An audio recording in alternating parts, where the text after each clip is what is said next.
Maplewood Board of Education to order. Mr. Burnside, can you please take the roll call? Board Member Nubia Duval Wilson. Here. Board Member Regina Acker. Here. Board Member Bill Gifford. Here. Board Member Alyssa Malaspina. Board Member Kawi Telesford. Here. Board Member Arun Vadlamani. Yeah. Board Member Courtney Wingfield. Board President Caitlin Ledletter. Here. I'm sorry, did I hear? It would be virtual. Is Board Member Wingfield virtual? It would be virtual. I heard here. You heard something too? I heard here. Yeah. Yeah, maybe it's. Okay, sorry. Board Member Johanna Wright. Thank you. Thank you. Please rise for the Pledge of Allegiance.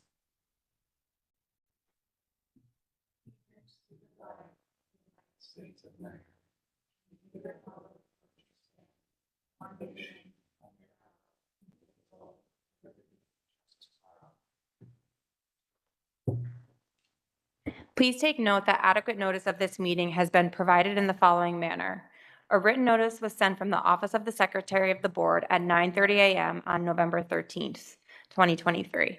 That said notice was sent via email to Maplewood and South Orange Township clerks and the editors of the News Record, Star Ledger, Tap into Soma, and the Village Green.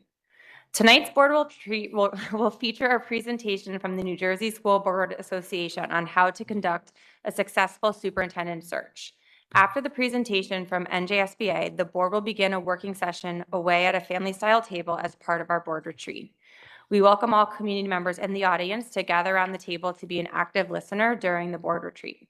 Please note, no action will be taken this evening. We also have a few special guests with us this evening. I'd like to first congratulate and thank our newly elected Board of Education members, Shana Sackett-Gable, Liz Callahan, and Will Meyer. Our 3 new board members will take office in January. They will be allowed to participate in our working session this evening, which we're all really excited about. And without further ado, I'd like to introduce Charlene Peterson, who is the New Jersey State Board Association Field Representative for the South Orange Maplewood School District. We are grateful to have her here with us this evening to share best practices on conducting a superintendent search. Thank you, Charlene. Thank you. It is my pleasure to be here. The last time we were together was at an earlier board retreat.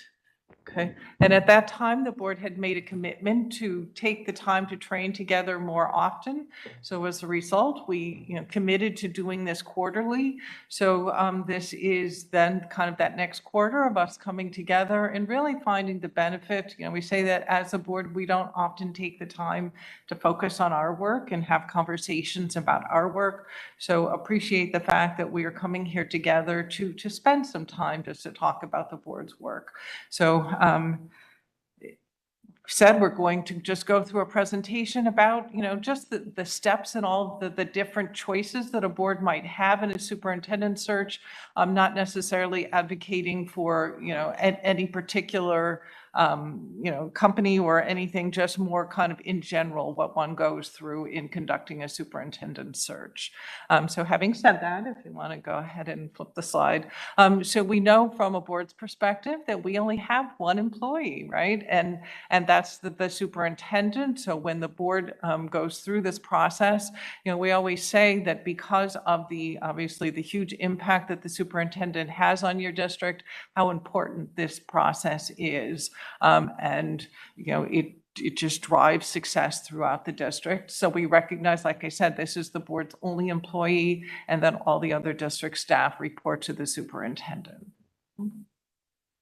So the important part is getting ready, right? People sometimes think when it's time to go through a superintendent search that it's somewhat of a daunting process. So just want to say that as long as you are supported and helped throughout the way, it actually is a process that more often than not helps boards come together, because you have to work together and focus together, and you really have so many great conversations together as a group that it really helps bring you together. So okay.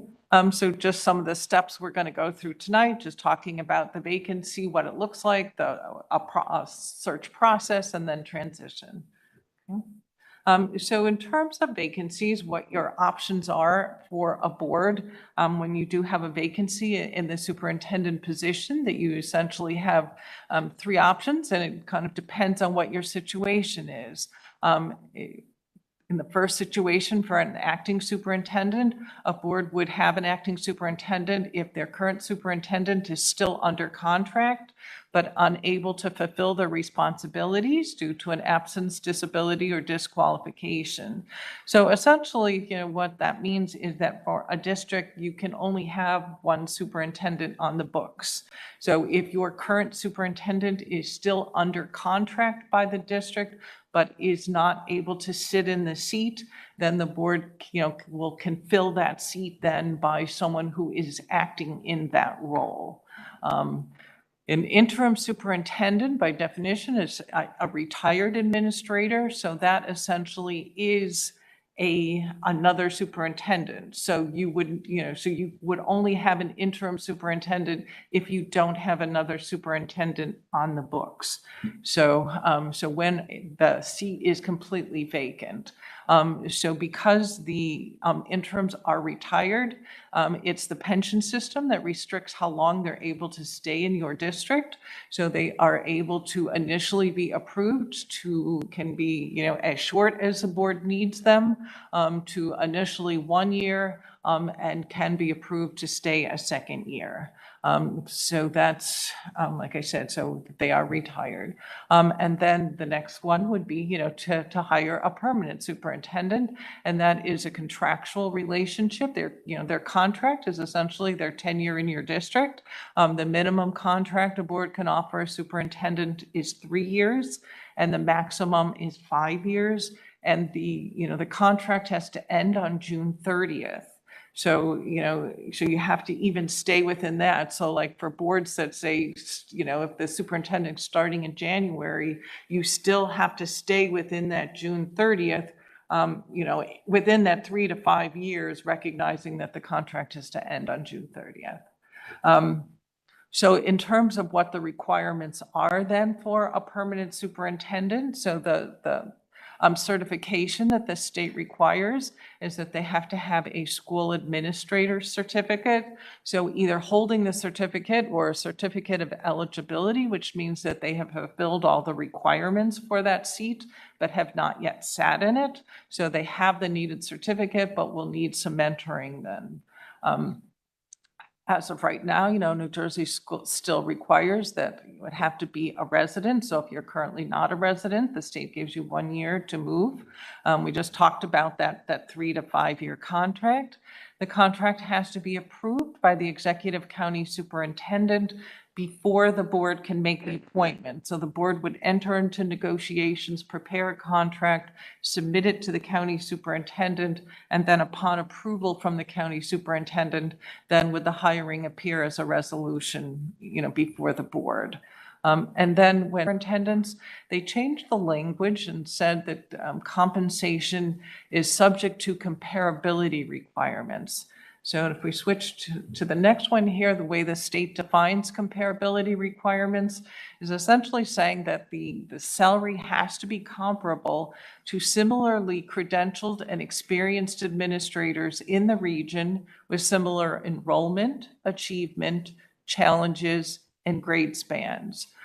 So it will be up to the board to, present to the county superintendent that you did your due diligence, you looked at, what the other salaries are in the area. And so, that would support why you were providing the salary that you were in the contract.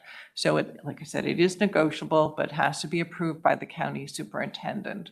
So one of the things that, used to be, or I guess, when salary caps were in place, as a way to provide compensation to superintendents, merit goals were allowed. When the salary caps went away, merit goals did not go away per se, but can say that most contracts do not have them in there anymore because merit goals are not pensionable. So if you are able to provide salary or compensation, most of the time it's preferred that the compensation be regular salary versus a merit goal that's not pensionable.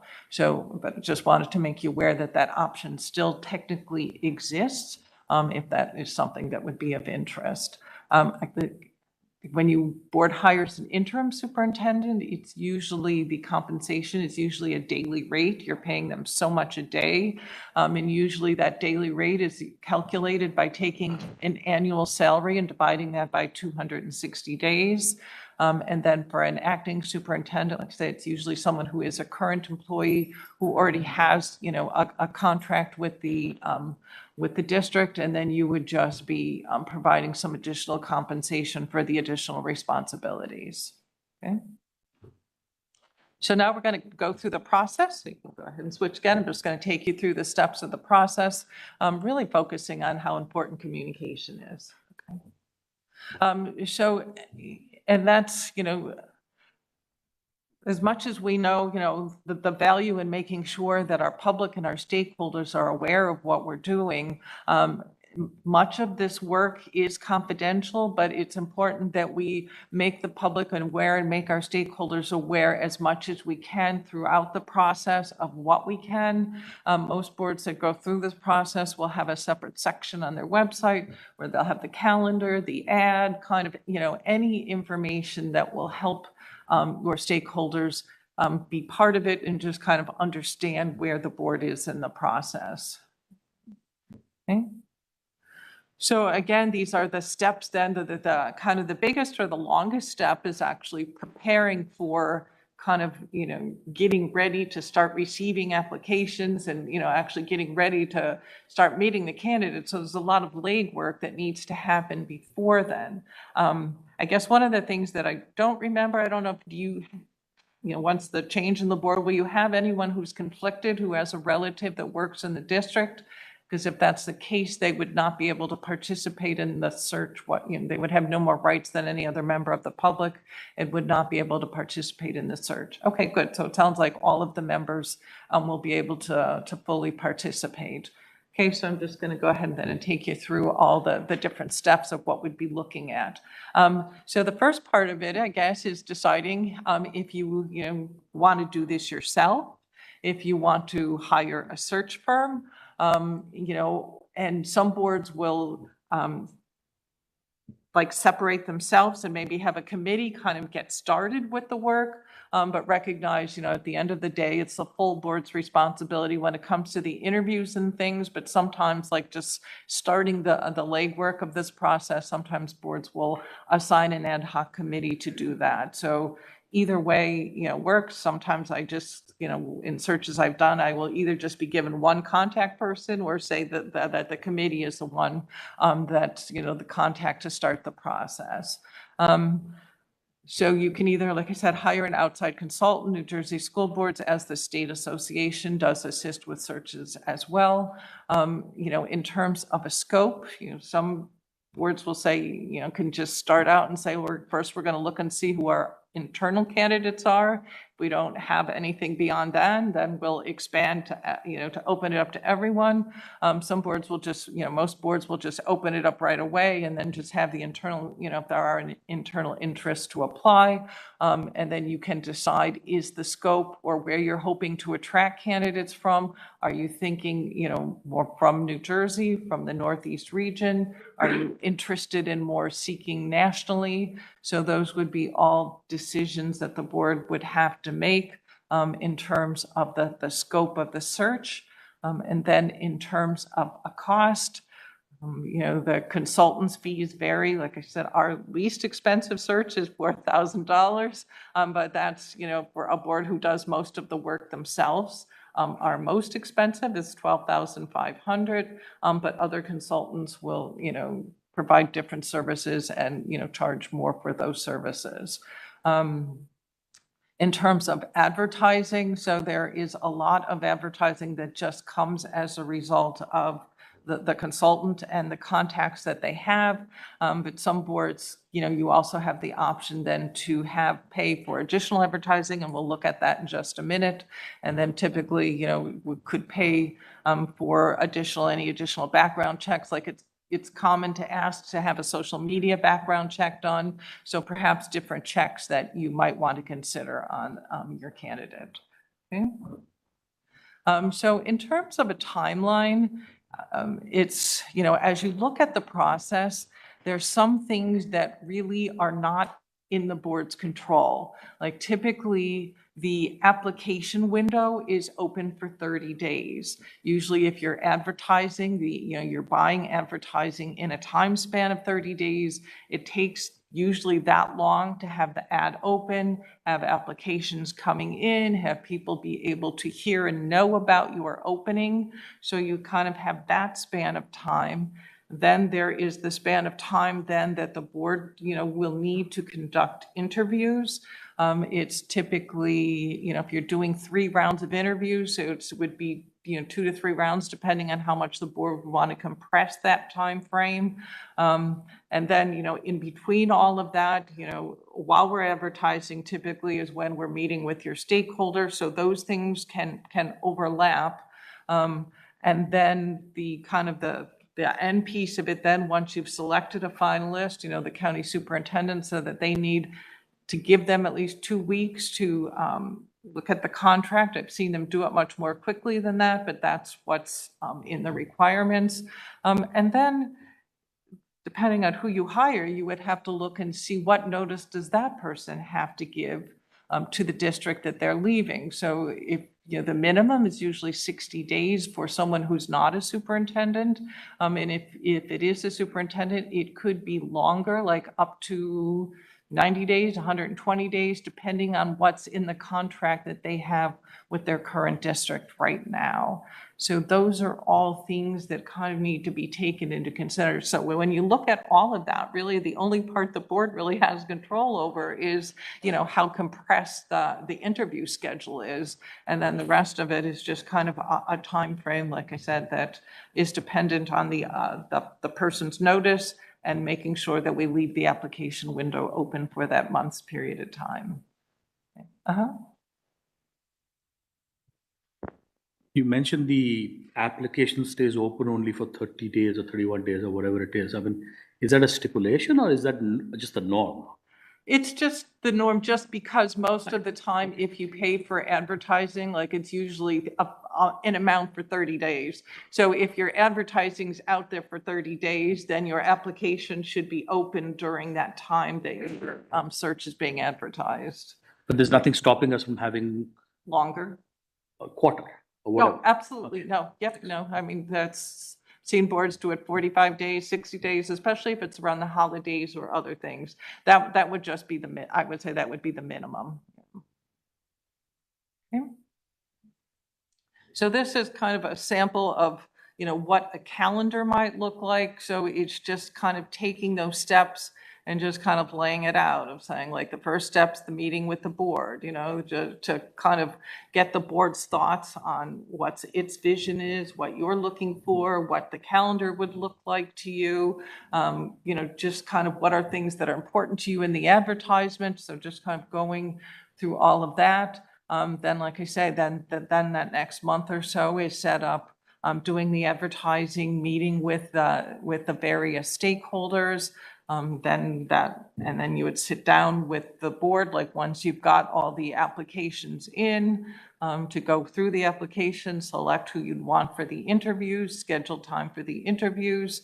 Then once a finalist is selected, beginning the reference checking and the vetting, and then starting the contract negotiations, and then submitting the contract to the county superintendent, and then approving the new person, and then them starting. So just kind of laid that out on just a sample timeline of what that could look like. Okay. This timeline seems extremely aggressive, right? I mean, because if you assume that you are going to hire a superintendent who's currently working as a superintendent, they would need to give 3 months notice at least, or whatever, 120 days, that's 4 months notice. It depends what's in there. It could be anywhere from 60 to like 120, depending on Correct. what's in So their contract. let's say 3 months, which is normally, 90 days. So that basically means if we want them to start working July 1, they need to give notice backwards, build it backwards into whatever, April, yeah, May, June, July, right? That basically means everything we need to finish by April. And the offer letter needs to be out there in April. So this is fine if we wanted to do it If you were for, ready to get started right September now, 1. right? Yeah. right? Because if you say July 1, then it's like September 1 is when they will join, as opposed to July 1, correct? I mean, this is set up, I think there's 90, I think I have the board in this sample. This board was starting and would be done by, it looks like April 1 with the appointment, and then the person would, this was based on a 90 days, so. But you're right, I mean, it's making sure that everything is at about the minimum allowable amount of time, so. Yep. If the target superintendent, whatever person we're interested in, has a contract that ends July 1, just like our current superintendent does, right? This is I mean, again, maybe I don't know, it's a legal question. Can they give notice to renew, like whatever, in 1 month before, or do they need to stay for 3 months? I mean, how does that work? How do the contracts work? Because actually, it doesn't matter. Sorry, that's okay. Okay. That's fine. Okay. So that, I'd mentioned that usually the first step is sitting down with the board, because it really is important that the board, and again, that's some of those things that sometimes we don't even have conversations about, well, what is our vision? Like, where do we see the district wanting to go in 5 years from now? What are things that we think are important in terms of leadership qualities? What background, what job, what skills should the person come to the table with? So those are all conversations the board should have, and also an understanding, like it's common for candidates to even say to the board, like, why should I come here? What's good about, like, why is this a good place to live and work? And so the board should have already had conversations about things like that, or, if they're going to say, well, like, what are some things that you see coming down the road in the next year or in the next 3 to 5 years that I'm going to have to be prepared to address. So that's why it's important that the board has those conversations ahead of time. I have a question. Are we, and this could be a legal question, are we allowed to administer personality tests during the interview process? Like established, not like a random one, but. I don't know the answer to that, to tell you the truth. Do you know? Right, you would do it to all. That's great. Thank you. Yeah. Okay. Okay, go ahead. So in terms of the process here, obviously we want to make sure that we are going to attract the very best candidates that we possibly can for our students. That's got to be our number one priority, right? So one of the things that really drives this process, or is really critical to the process, is confidentiality. I had mentioned that, with this being the board's only employee, the board is the only group that's legally bound to confidentiality through the Code of Ethics. You are the only ones who there is some repercussion for not adhering to confidentiality. So when these processes come to be, typically candidates, the very first thing they want to know is there's not going to be anyone involved other than the board, right? Because I need to make sure that, if I'm a current superintendent, my board doesn't find out, my community doesn't find out. They're like, I have a family to feed. I can't put myself in a situation where I'm risking my current job to apply for another job. So I need to be sure that if I am applying for this job, that everything is being done to to salvage the confidentiality of the process. And so from that perspective, as much as we recognize the importance of knowing what this means to our stakeholders and what's important to them and their voice and them being heard, how can we do that at the same time not doing anything to jeopardize the confidentiality and jeopardize our ability to attract the very best possible candidates? So we have to look at this from the process of saying, from the board's perspective, I mean, the relationship that we have with the superintendent, the way we interact with the superintendent is completely different than the way that parents do, staff members do, students do, community members. So if we are the ones that have to hire the person, we can only hire the right person if we have a really, truly clear understanding of what's important to all of these other stakeholders. So we have to make sure then that they have a voice in this process. Otherwise, we're not going to find the person that's right for South Orange Maplewood, because it needs to be the person that meets the needs of all of the different stakeholders.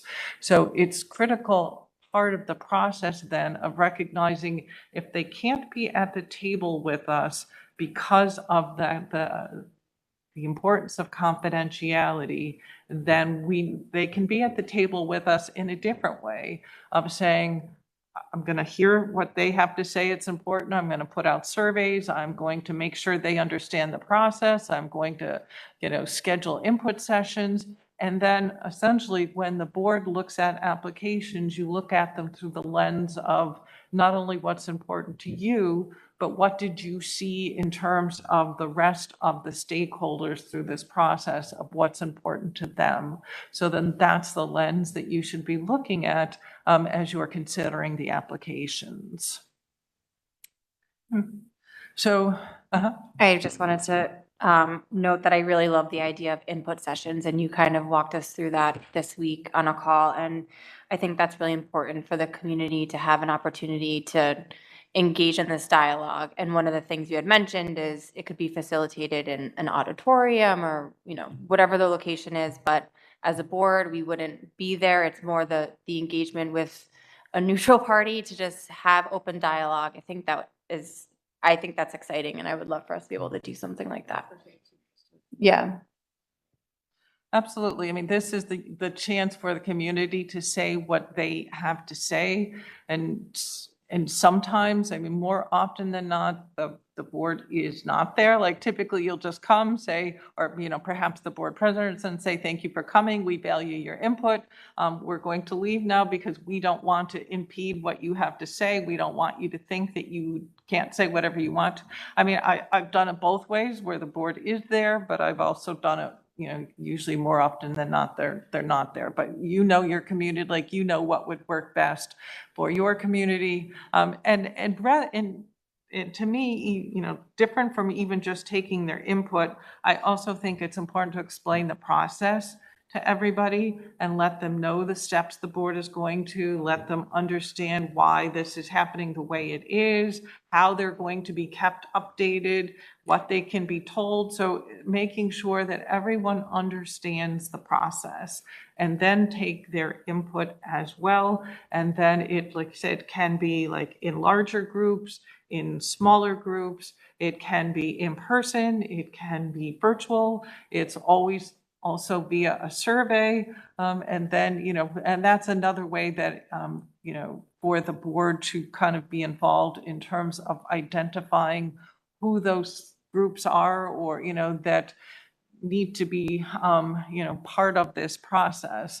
And we try and make it as convenient, we try and make it as convenient for the staff as possible, recognizing for those teachers that are in the classrooms or, any staff that's in the classrooms, like right when their school day is over, like to try and make it as convenient as possible for people to provide their input and to give them different options to do it. Okay. So this is just kind of a sample ad, and I'm really just here to kind of point out as from the board's perspective, when you start talking about criteria and identifying criteria, I just wanted to highlight the difference between the words required and the words preferred when it's part of qualifications. So if the board has identified a qualification as being required, then that means that you, in order to have a legally defensible search, would not be able to interview or hire someone who did not meet a qualification that you said people must have. If you say that something is preferred, then that means if you have it and I don't, then you are a better, a better match for the position than I am, but it doesn't disqualify me from being considered. So if you think about the more things that we make required, we're kind of tightening that net, right from the beginning of, who can apply and who can be considered. And then kind of the more things that are preferred, it's like a wider net saying, okay, we'll give more people a chance, and then like through the interview process, perhaps tighten that net. So, you'll see, obviously, the state has identified that school administrator certificate that has to be required. And then you would talk about like what levels of administrative, like I have done some searches where the board said the person had to be a sitting superintendent, like had to be a superintendent, and they made that required. And I said, well, are you aware that's going to disqualify all your other staff? And, a lot of other, and they're like, yes, but we just think that, someone couldn't be successful here without that. I mean, in other cases, there are, a superintendent in a smaller district versus an assistant superintendent in a much larger district may have a bigger and broader depth of experience. So you kind of have to consider all of those factors when you're putting the qualifications together. But again, just that distinction between required and preferred. Okay. So from the advertising perspective, we're, seeing that, it used to be that the Sunday section of the Star Ledger, right, was where you saw all the educational ads, and that's almost no longer the case anymore, right? Or at least not anywhere near what it used to look like. So there, most consultants will have different ways that they advertise your search just in general that you don't have to pay anything additional for, be it on different websites, be it, different databases that they may have. And then from the board's perspective, then you will always have the choice to expand that. And especially if you would choose to do either a regional or a national search, then you usually will advertise in, like, say, Education Week or like a publication that's a national publication. And then there are also publications, there's if the board was interested in wanting to advertise your search to diverse candidates, there are also different publications and areas to do that as well. So those would be options. Do you have examples of or suggested publications from a national perspective that would be good to advertise in?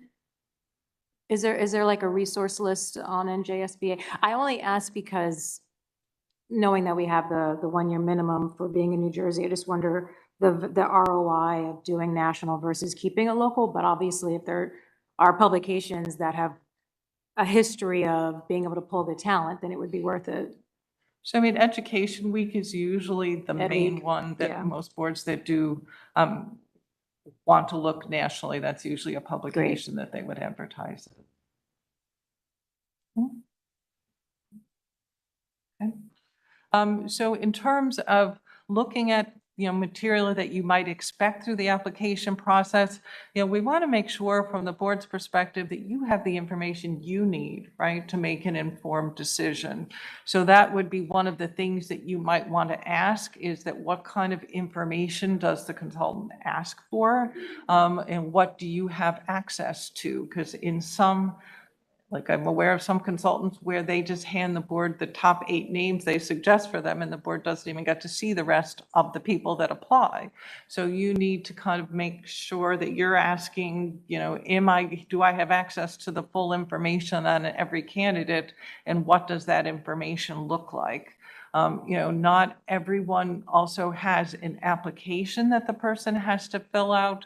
And, from our perspective, we say that, you know, if you think about a resume, mine could be 1 page, yours could be 4 pages long, you know, so we want to trying to find a way for you to get the same information on every candidate, right? And so that's kind of the benefit of having an application, asking them to, you know, to provide that school administrator certificate, references. From New Jersey School Board's perspective, we ask for their last performance evaluation.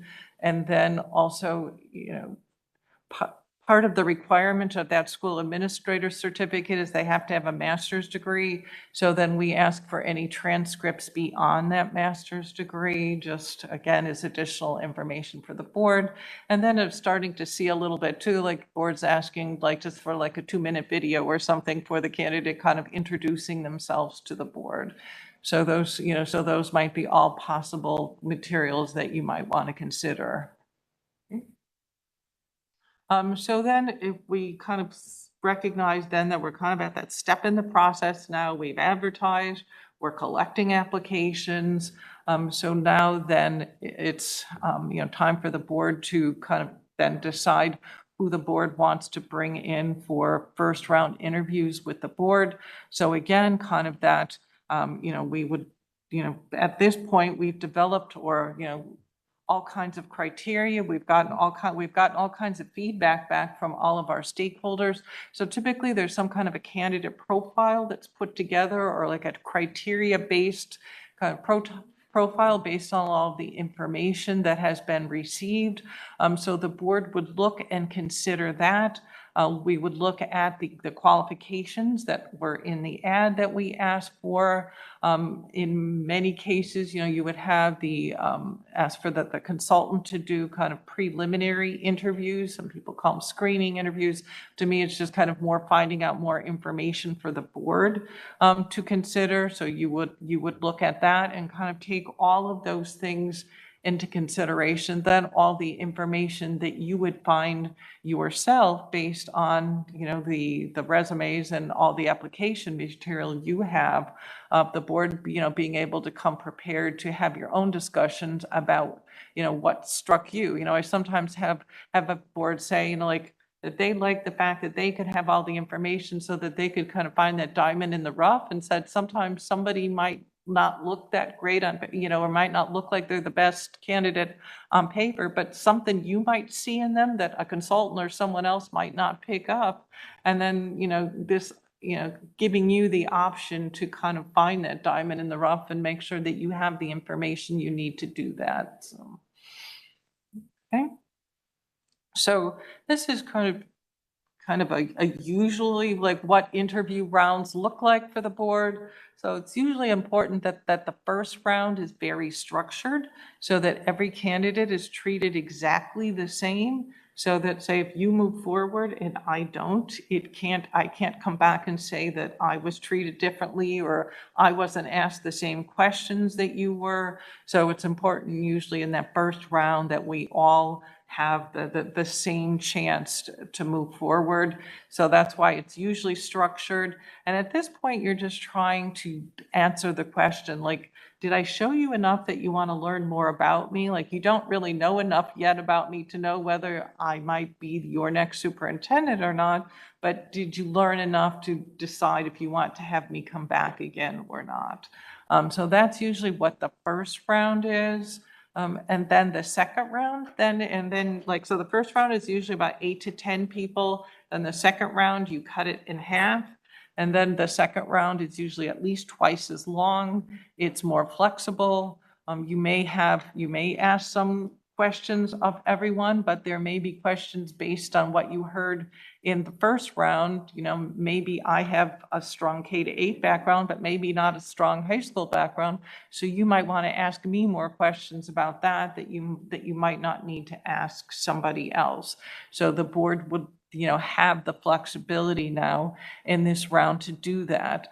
It's also one of the things that we've been starting to do more too is having the candidates like identify some documents you would like to see. Like, I want to see a sample of a letter you wrote to a parent, a letter you wrote when you were in a difficult situation, or something that would demonstrate how you handled a crisis, or kind of different forms of evidence.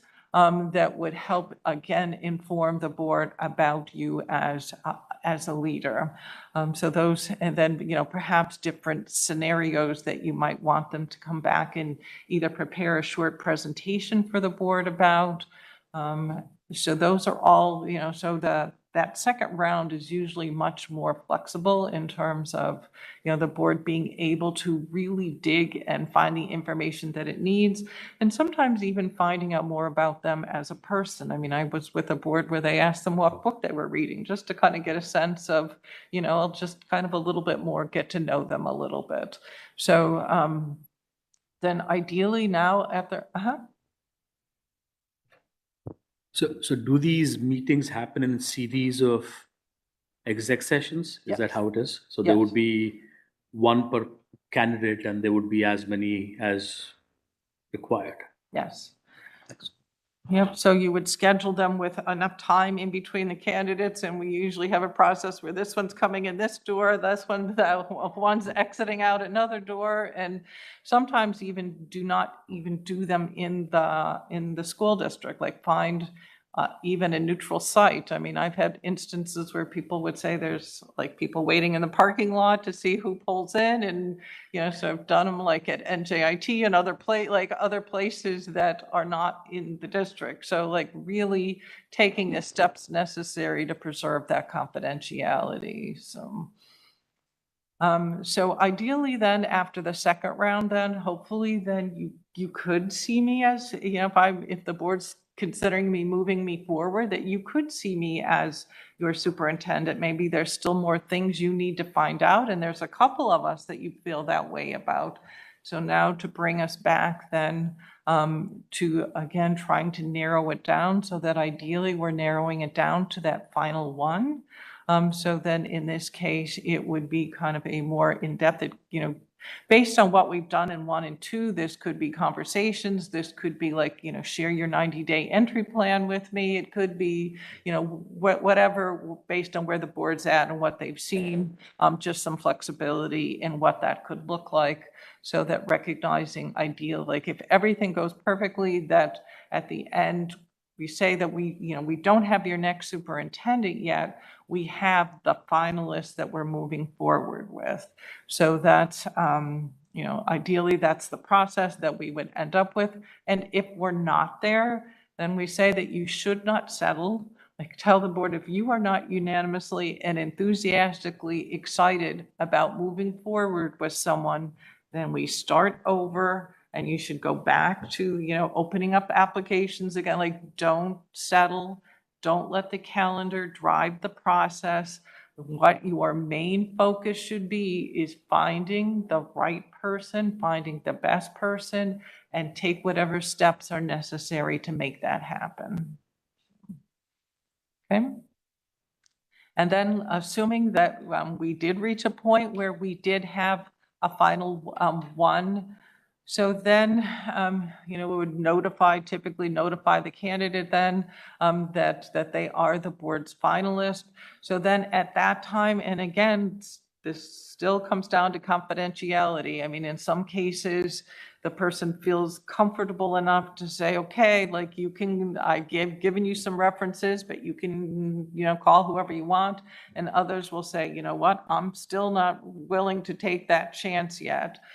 So you'll kind of have to feel that out once you're there. But so kind of usually once we go through the reference checks and that all passes, then a couple options could be like for either to go spend a day in that person's district and also have that person come and spend a day in your district, meeting with different stakeholder groups throughout the day. So again, everything's dependent on that whole confidentiality thing. So then, but at least if that is able to happen, then that gives your stakeholders a chance to lay eyes on the person before you're actually negotiating contracts and kind of, going to that next step yet. And then it would be, the next step is contract negotiations, and it's typically the board's attorney working with the candidate's attorney, and more often than not, they use their association, NJASA, to assist them in the process.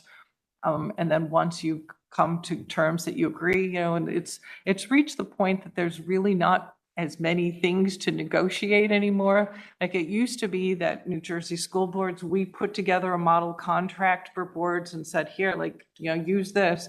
And then NJASA, the Superintendent's Association, put together a model contract for the superintendent saying, we'll try and get the board to use this.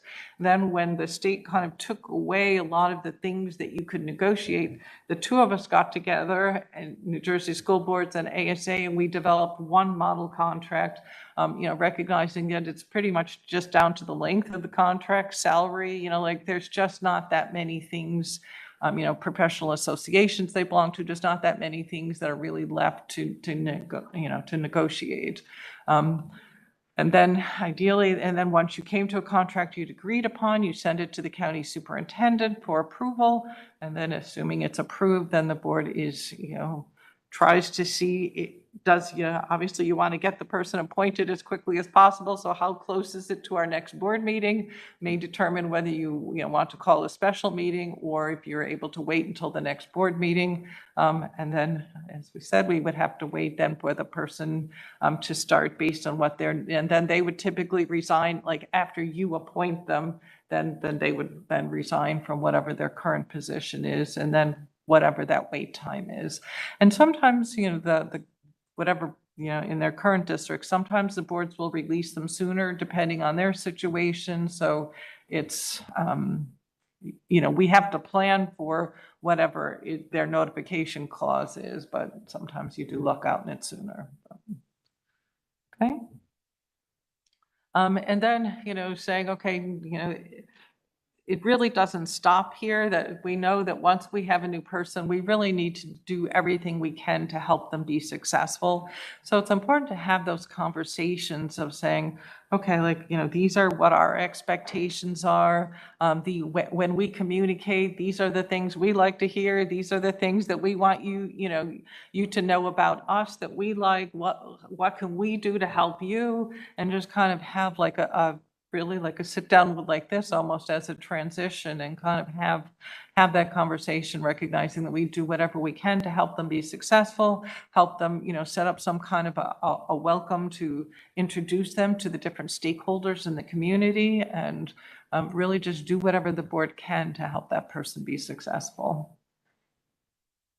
I think that was it, right? Is there any slides after? No, that was it. So, so that was kind of a search process in a nutshell, kind of starting from the very beginning of how do we want to start versus then the person's here and helping them be successful. So, Any questions from board members? Well, first, thank you so much for the presentation. Thank you. Any? And then, not to put you three on the spot, but did you have any questions for? Well, I'll ask, I think Yeah. the follow-up, I think what someone was asking here, with regard to the vacancy option. Say that this was a process that took, 8 or 9 months, so we weren't filling the position until September or October. I'm sorry. If this was a process that took us until, say, September or October to find the right person, but our options for having our acting superintendent expire the end of June, what options does the board have during that interim period? I assume we have to hire and I guess an interim, but a short-term person, and could it be an in-district person versus out-of-district and all that stuff? so the definition of an interim is a retired administrator. Okay. But sometimes the county superintendent will approve the acting super, if the board can prove that it's only going to be a month or 2 months or a short period of time, because every time you put a new superintendent in the seat, it's another transition for the district, another transition for the staff, and everyone recognizes that we would like to try and minimize those transitions. So if it's clear that this is going to be very short term and you have been working with an acting, you may be able to get approval for that acting to continue in that role versus, having to transition again for a short time. Got it. And I guess just on that same topic, I think there was a note about maybe something that you were going to find out about. does the acting role we have right now have to be someone in district? I mean, versus like, what are the options available? Is there an option to hire as well, or does it have to be someone who is currently employed, or do you know? So I think that, the option or what was asked or, considered was, could there be an interim now while you Okay. have this vacancy? And so and I did talk to the Essex County Superintendent today, and he did confirm that you can only have one superintendent on the book. So while you have a superintendent on the books, your option at this point is an acting superintendent, as long as that is the case.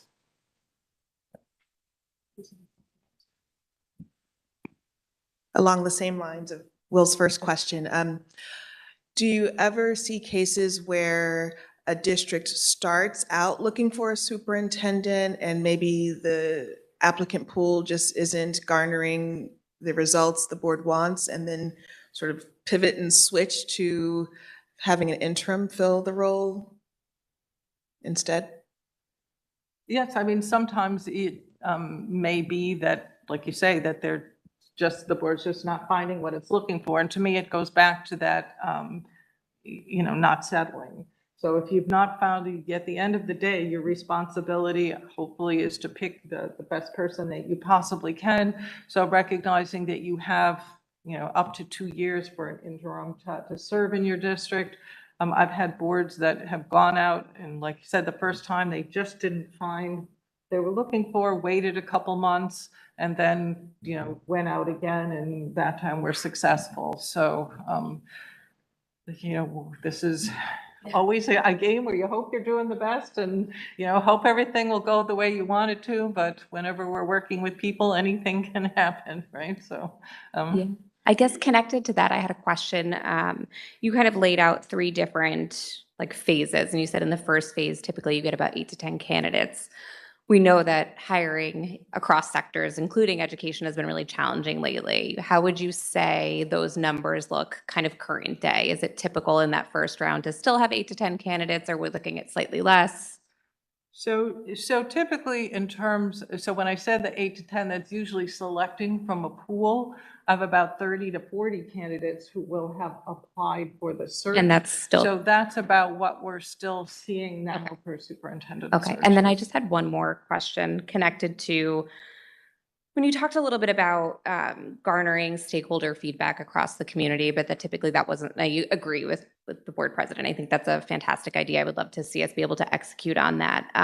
Can you talk a little bit more about what that typically looks like, knowing that the board is not the folks who are kind of in charge or kind of facilitating those conversations? Who does typically kind of take ownership of that?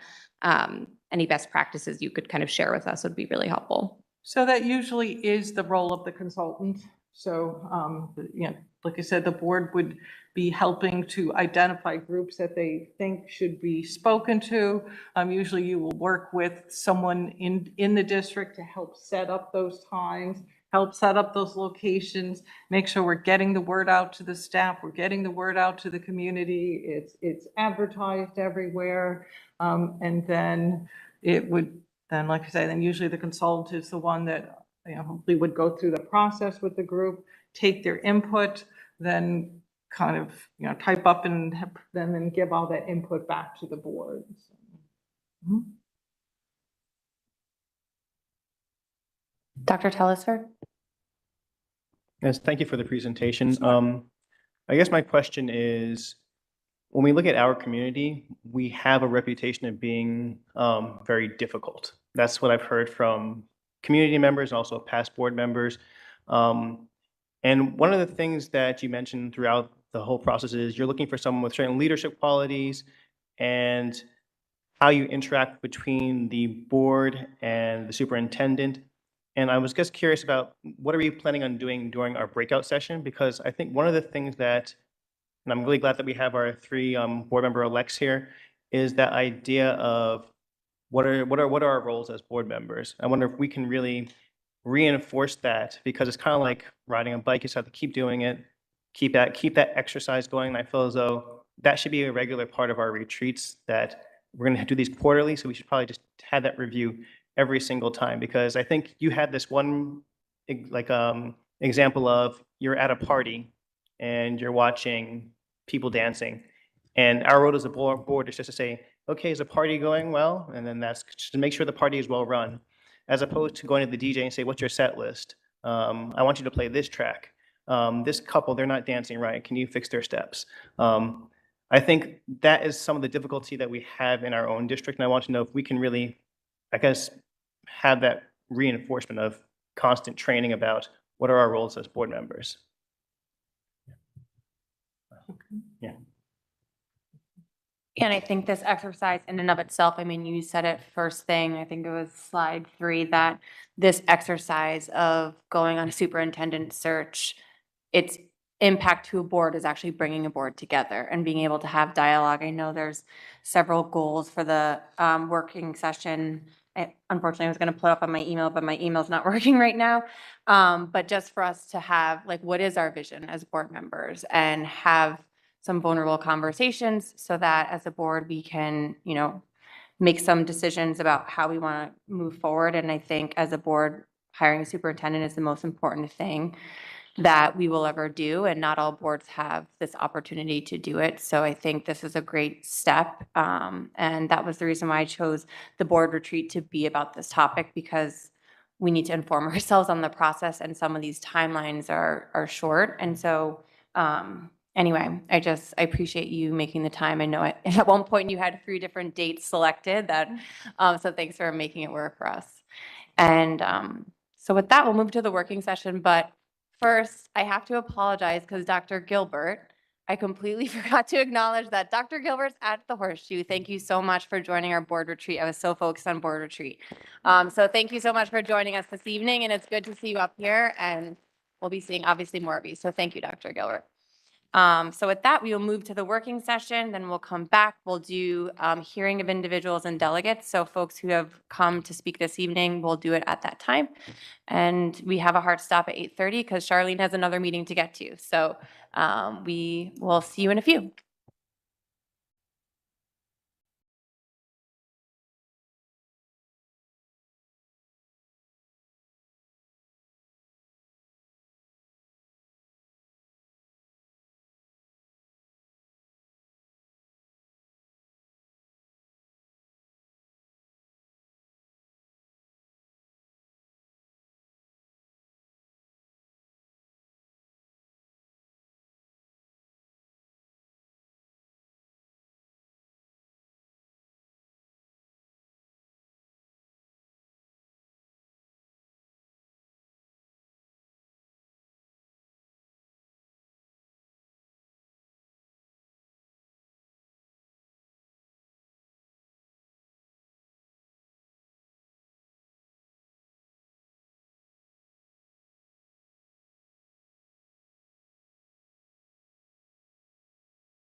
Okie dokie, we're now returning and we will begin our hearing of individuals and delegates. We are, thank you to the folks in the community who have joined us this evening. The board has time limits by policy, so each individual will be given 3 minutes to speak.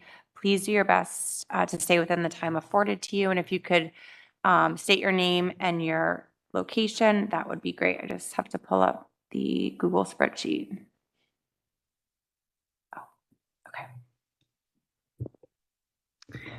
So we have no in-person public speaks. We have a few virtual. So we'll start with Jennifer Paganini. That community member is not online. Thank you. David Kreisman.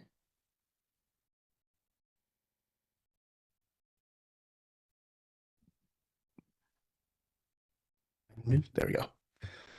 Hi, I'm David Kreisman. I'm from Maplewood. My son is a freshman at CHS. And I'm here to talk about ninth period and how that negatively affects athletes.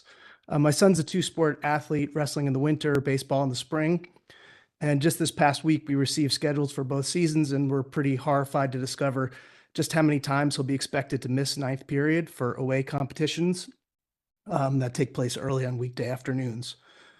From the way it looks, by the end of May, my son will have missed somewhere in the neighborhood of 20 classes for his period 9 honors biology. That's 20 classes in 5 months, and that's assuming he never misses a single day for illness or anything else. It's the most demanding subject he has by far, one that he's already finding challenging, and in which class participation is essential. We got that CHS attendance handout last month that cited 9 days or 10% as the tipping point where academics begin to suffer. And this is going to be more than twice that number. As you know, if a student missed 20 classes unexcused in a whole year, they'd fail the class.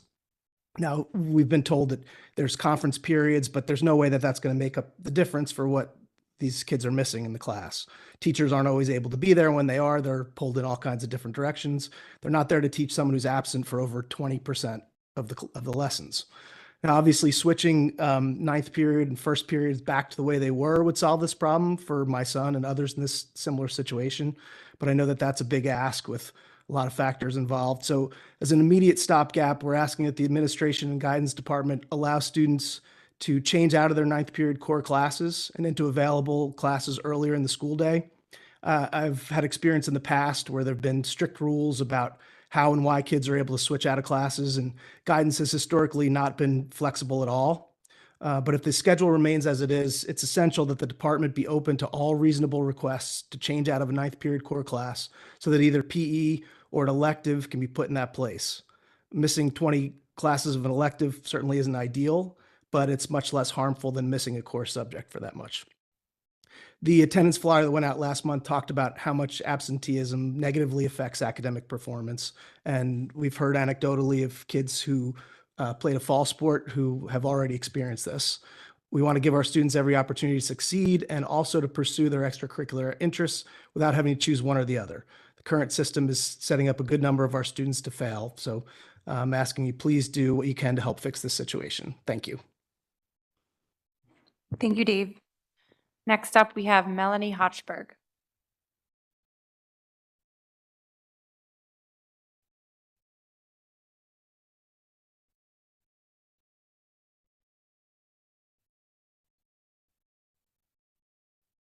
Hi, is my volume on?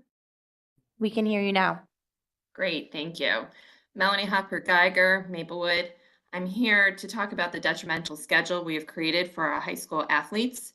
Student athletes are required to miss an exorbitant amount of class to attend games.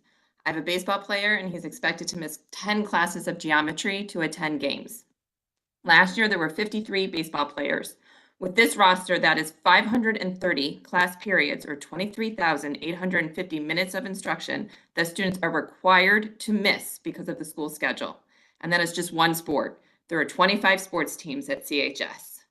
State law establishes that students who miss 5 classes or more in a class that meets for 1 quarter will not receive credit for the class. The baseball students will be required to miss 6 classes during the 4th quarter. If I were to remove my student from a class 6 times during quarter 4 for sports training, he would be in jeopardy of not receiving credit for that class. But the school does it and it's okay. We heard that a two-sport athlete is required to miss 20 classes. If a parent was to remove that child from the classroom themselves for 20 times, that child would be in jeopardy of not receiving credit for an entire year class. The law is there to protect the student and safeguard their right to an education. The way the CHS schedule has established its schedule flies in the face of state law requirements. I encourage CHS to revert to period 9 being the conference period. Classes currently being held period 1 should be taught period 9 and vice versa for the second semester. It may seem extreme to make such a shift during the school year, but the high school announced it was switching periods 1 and 9 for the school year about a month before the school year started. So we have shown that we can make this type of pivot in a condensed time frame. We have seen what the current schedule has done to our fall athletes. There are students whose grades who have suffered, who have dropped out of honors or AP classes because it's too much to keep up with missing so much class, and some students have dropped their sport.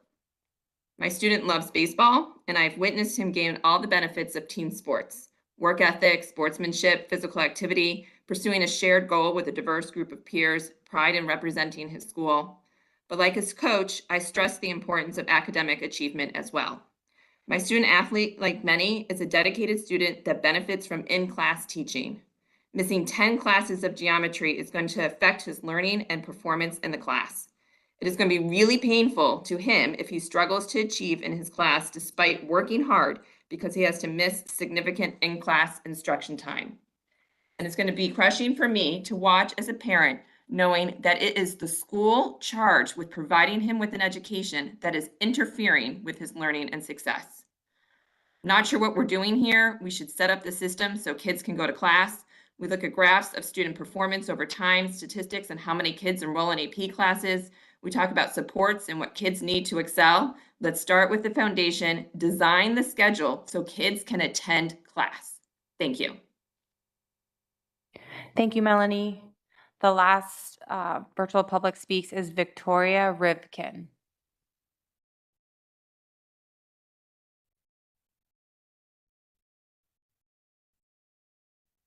Hello, can you hear me?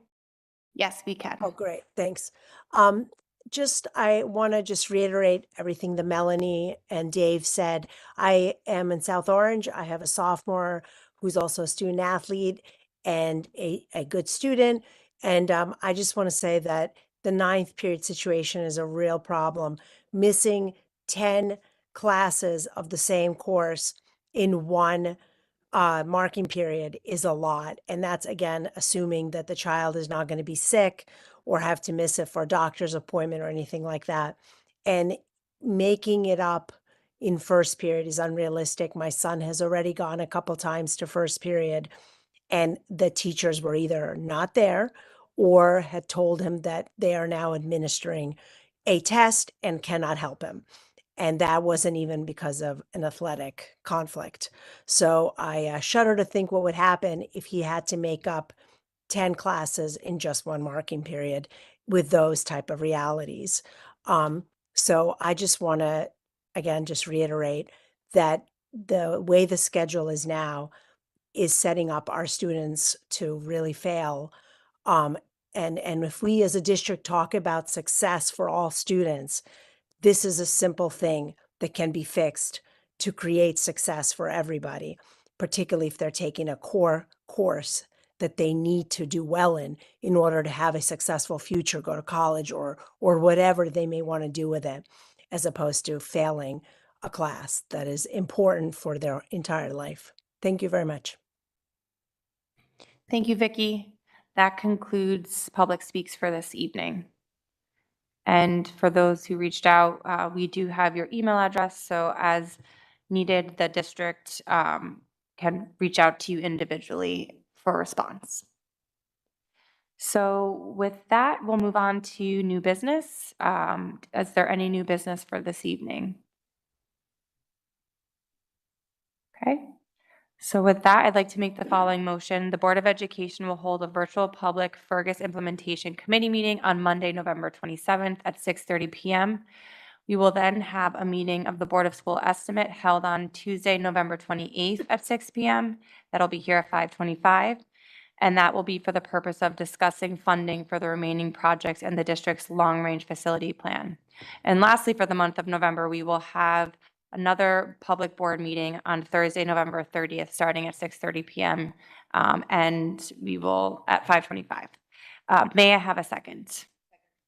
Thank you, Board Member Ecker. All in favor? That appears to be unanimous. So now I'd like to make a motion to adjourn into executive session at 8:55 PM to discuss matters of attorney-client privilege and personnel. The length of the executive session is estimated to be about 5 minutes, after which the public meeting of the board shall adjourn for the evening. So thank you. and Thanks, guys. Do I have a second? I forgot. All right. Thank you, Board Member Ecker. All in favor? All right. That appears to be unanimous. We will now adjourn. Thank you so much.